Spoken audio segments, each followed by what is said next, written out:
আমি 2017 সালে বিয়ে করি, এখন 2025 সাল। 2017 সালে বিয়ে করার পরে আমি সম্পর্ক করে বিয়ে করি। আমি মাদ্রাসায় আমার একটা ক্লাসমেটের সাথে সম্পর্ক হয়। সম্পর্ক হওয়ার পরে আমি তাকে নিয়ে ঢাকা চলে যাই। ঢাকা যাই আমি আমার বাবার কাছে, ওখানে গেছিলাম। তবে 3 দিনের মাথায় না 4 দিনের মাথায় আমি আমার বাবার হাতে ধরা খেয়ে গেছি। তো আমার বাবা আমার ওই জায়গাতে মারধর করি আমার ওখান থেকে তাড়াই দিছে। তাড়াই দেওয়ার পরে আমি একটা বাসা ভাড়া নিই। বাসা ভাড়া নিয়ে আমি হাজারীবাগ থাকি। হাজারীবাগে আমি ওই জায়গায় জিগাতলা গুদারঘাট আমি সিএনজি চালাই। ওই সময় 2017 সাল। তো সিএনজি চালাই দীর্ঘ 6 মাস ছিলাম আমি ওখানে। 6 মাস থাকার পরে আমি 6 মাস পরে আমার নানা শ্বশুর বাড়িতে আসি। নানা শ্বশুর বাড়িতে থাকছি প্রায় 1 মাসের মতো রয়েছি। 1 মাসের মতো রয়ে আমি আবার ঢাকায় গেছি। তা আবার ঢাকা যাই আমি ওখানে আরো প্রায় 5 মাস 6 মাসের মতো আবারও ছিলাম। থাকার পরে আমার শ্বশুর বাড়িতে আমার অতি ফার্স্ট মানে নিছিল আমাদের। পরে আমি শ্বশুর বাড়িতে যাই, হেরে নিয়ে হেগো বাড়িতে থাকি। আমাদের বাড়ির পাশে বাজার আছে, দাসেরহাট বাজার। দাসেরহাট বাজার আমি একটা চাকরি নিই। আপনার ওই যে ডিলার দোকানে মাল সেল দেয়, ওই ডিলারের একটা চাকরি নিই। একটা টেম্পু গাড়ি ওই যে 3 চাকার টেম্পুগুলা। তো পরে ওটাতে চাকরি নেওয়ার পরে প্রায় দীর্ঘ 1 বছরের মতো আমি ওখানে চাকরি করতেছি। চাকরি করার মধ্যে তখন আমার শ্বশুর বাড়িতে আমার থাকা হইতেছে। তো আসলে শ্বশুর বাড়িতে ওই সময় থাকা অবস্থা, ওদের কথাবার্তি বা আমার শ্বশুরের মানে শ্বশুর কারো সমস্যা হইতো না, কিন্তু বাড়ির মানুষের সমস্যা হইতো। ঠিক আছে, যে আমি প্রেম করে বিয়ে করছি, বিয়ে করি আমার বউ থাকতেছে তার বাপের বাড়িতে, তাও ওর সাথে আমি সহযোগ হইলাম। এরকম মানে কথাবার্তি মানুষে কইতো আমার কাছে আসলে খারাপ লাগতো।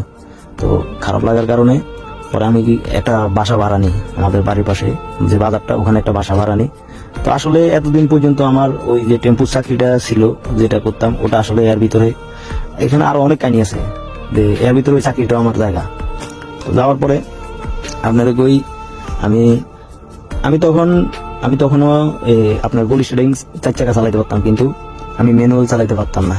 আমি অটো গিয়ারের গাড়ি চালাইতে পারতাম, কিন্তু ম্যানুয়াল চালাতে পারতাম না। তো পরে এর ভিতরে আবার ম্যানুয়ালি শিখলাম ওই টেম্পুতে থাকতে। ঠিক আছে, ওদের একটা পিক আপ ছিল, পিক আপের মধ্যে মাঝে মাঝে যাইতাম। পিক আপের সাথে ছোট একটা হোলকোপা পিক আপ ছিল, ওটার লগে মাঝে মাঝে যাইতাম, যাইয়া ওটাতে ম্যানুয়ালটা শিখলাম। তো এখান থেকে আপনার বাড়ির পাশে যে বাজারে আবার একটা পিক আপের চাকরি নিই। ওই সময় বাসা ভাড়া নেওয়ার পরে একটা পিক আপের চাকরি নিই আমাদের বাড়ির পাশে বাজারে। তো আসলে হ্যাঁ, আমার ড্রাইভিং এর কাজে নিয়ে আমার অন্য লাইনে ব্যবহার করতো, আমি আসলে বুঝতে পারতাম না। তো আমার লাইফের ওখান থেকে অধপতনটা শুরু। তো মানে আমার শ্বশুর বাড়ি থেকে বাইরে হওয়ার পরে আমার লাইফে অধপতন আরো বাকিটা শুরু। এমনিতেও বিয়ে করে জানি না জীবনটারে কতটুকু খারাপ করছি বা ভালো করছি, সেটা বলতে পারি না ওই সময়। তবে শ্বশুরবাড়ি থেকে বাজারে যখন বাসা ভাড়া আসি, তখনই আমার জীবনের যুদ্ধটা শুরু হয়। তো একটা চাকরি নিই, পিক আপের চাকরি নেওয়ার পরে উনি আমার আলাদাই অন্য কিছু ক্যারিং করাইতো, যেখানে আপনার মানে খারাপ নেশা দ্রব্য অনেক কিছু আমার হাতে ক্যারিং করাইতো। আমি আসলে ছোট ছিলাম, বুঝতে পারতাম না। তখন আমার একদিন আপনার ওই সময় ডেট চলতেছে বোধহয় 2018 4 মাসের 24 তারিখ। তো আমি যার গাড়ি চালাইতাম, ওনার আসলে ওই সময় অনেক ক্ষমতা ছিল, অনেক, যেটা বলার মতো না। যাই হোক, তবে ওনার সাথে আমি প্রায় দীর্ঘ 1 বছরের মতো ছিলাম ওই সময়। ওনার সাথে আমি প্রায় অনেক দিন ছিলাম, তবে আমি আসলে জানতাম না আমি আসলে কি করতেছি। তো হঠাৎ একদিন আমার এই লক্ষ্মীপুর উত্তর তেমনি আমার পুলিশে ধরার পরে আমার সার্চ করি। যখন আমার কাছে এগুলো পাইছি খারাপ অবৈধ জিনিস, তখন আমি জানতে পারলাম যে আমি এতদিন কি করছি। তো ওখান থেকে তখন আমার বাড়িতে কেউ খোঁজখবর নিত না। ওই সময় আমি বাড়ির দরজা পর্যন্ত যাইতে পারতাম, কিন্তু দরজা থেকে বাড়ির ভিতরে যাওয়ার আমার কোনো অনুমতি ছিল না। তো মাঝে মাঝে মার লগে দেখা করতাম, তাও বাড়ির পিছন দিয়ে যাইতাম, যাই ঘরের পিছনে খাড়াই থাকতাম। খাড়াই থাকলে মা আমার ভাত দিত, আমারে ঘরের পিছনে আইন না ভাগা নাই না ভাত দিত, ওখানে ভাত খাইতাম। আর এইভাবে লুকাই দেন বাদ দেওয়ার মানে হয়েছে আমার বাবা যদি দেখতে পারে বা শুনতে পারে কারো কাছ থেকে, তাহলে আমার মারে অনেক বকাঝকা করতো, অনেক খারাপ আচরণ করতো মায়ের লগে। এই কারণে মায়ে ভয়ে আমার লুকায় বাদ দিত। এবং আমার তো এলাকাতে তো ঢুকাতেও সম্পূর্ণ নিষেধ ছিল, এর মধ্যে বাড়িতে তো কোনো প্রশ্নই আসে না। আমি আমার বাড়িতে যাইতাম, তবে সপ্তাহে একবার, তাও পলাইয়া লুকাইয়া বাগানে দিয়া অনেক করে যাইতে হইতো। তো আমায় অনেক কান্দাকাটি করতো, তবে কিচ্ছু করা ছিল না। আমি এমন একটা কাজ করে আলাইছি যে অল্প বয়সে, যে কি বলবো আর, এখানে এভাবে দিন কাটাইছিলাম।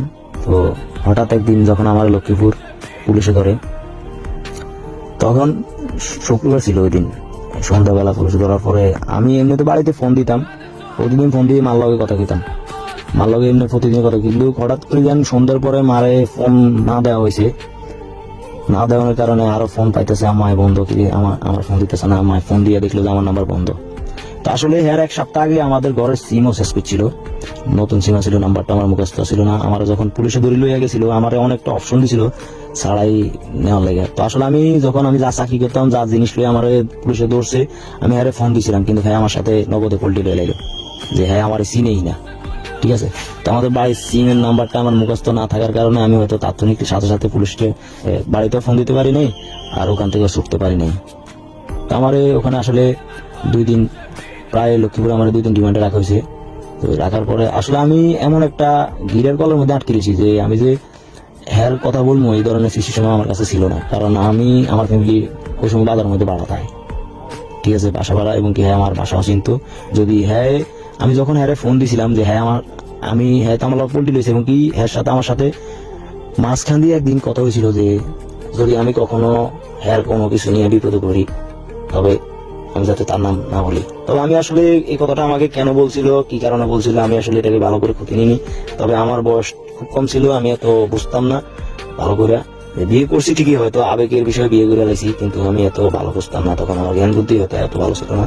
এখন কি আছে না আছে জানি না। তবে পরে ওখান থেকে আচ্ছা যাক, আমার আপনার শুক্রবারের পর আপনার 2 দিন ডিমান্ডে রাখছে, শনিবার, রবিবার, সোমবার আমার চালান করে দেয় পুলিশে। থানা থেকে চালান করে দেওয়ার পরে আমার বাড়িতে আমি তাও জানাতে পারতেছি না। এখান দিয়ে আমার তো বাড়িতে খোঁজ করতেছে আমার বেলা, এবং কি শুধু আম্মাই খোঁজ করতেছে আর আমার ফ্যামিলি খোঁজ করতেছে। আবার আম্মাই কিন্তু জানতো যে আমি বাজারে কার গাড়ি চালাই, বা কিন্তু আসলে ওই লোকটার সামনে ছিল একরকম রূপ, পিছনে ছিল আরেক রকম রূপ, ঠিক আছে। তো আসলে আমি যে কারাগারে ছিলাম দীর্ঘ প্রায় 29 দিন আমি কারাগারে ছিলাম, সে আমার একটা দিনও আমার জায়গা দেয় নাই। এবং আমার আম্মায় তখন ওরে ফোন দিছিল, ওই সময় যখন আমার পুলিশে ধরছিল, ওরে ফোন দিছিল যে রাসেল তো ওনার বাড়িতে আইতেছে না, বা রাসেলের ফোন বন্ধ, খোঁজ খবর নাই, ঠিক আছে। পরে উনি কইতেছে যে হ্যাঁ আছে আমার লগে, সমস্যা নাই, তবে আমরা টেনশন করে নেয় চলে আইব। এর মধ্যে এরকম করতে করতে তারপরে এক সময় আর ফোন ধরে না আমাদের, এর 1 সপ্তাহের মধ্যে।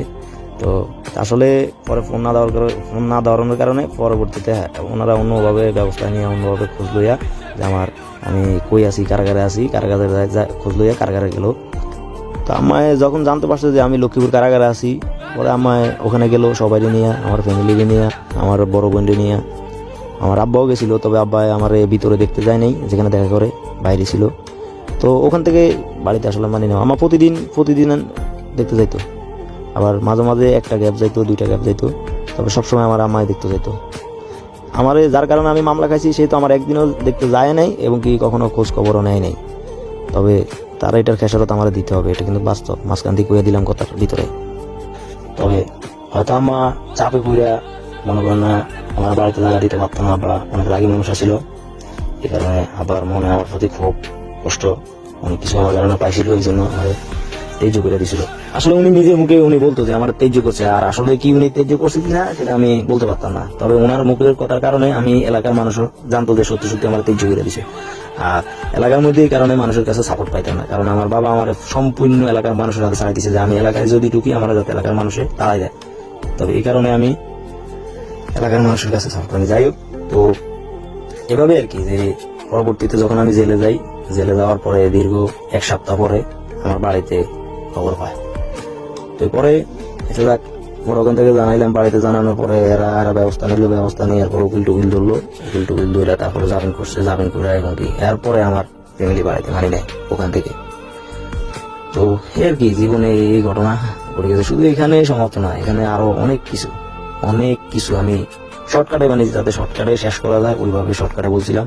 যে লাইফে আমি যে এমন সিচুয়েশন পার করে আছি, আমি আসলে কখনো ভাবি নাই যে আমার সাথে এমন হবে, বা আমার কাছে এখনো মনে হইতেছে যে আমার সাথে এমন কিছু হয়েছে যে আমারও মনে হইতেছে না। তবে যে সিচুয়েশন গুলা পার করে আছি, আল্লাহ আমার এই পর্যন্ত রাখছে, আলহামদুলিল্লাহ, আল্লাহর কাছে অনেক শুকর আমি। তবে জানি না আমার জন্য কি অপেক্ষা করতেছে ভবিষ্যতে, আমার কি হইব, বা ভালো কিছু হইব নাকি খারাপ কিছু হইব, এটাও আমি বলতে পারতেছি না। তবে কেন আল্লাহ আমার এত পরীক্ষা দিতেছে আমি এটাই বুঝতে পারতেছি না।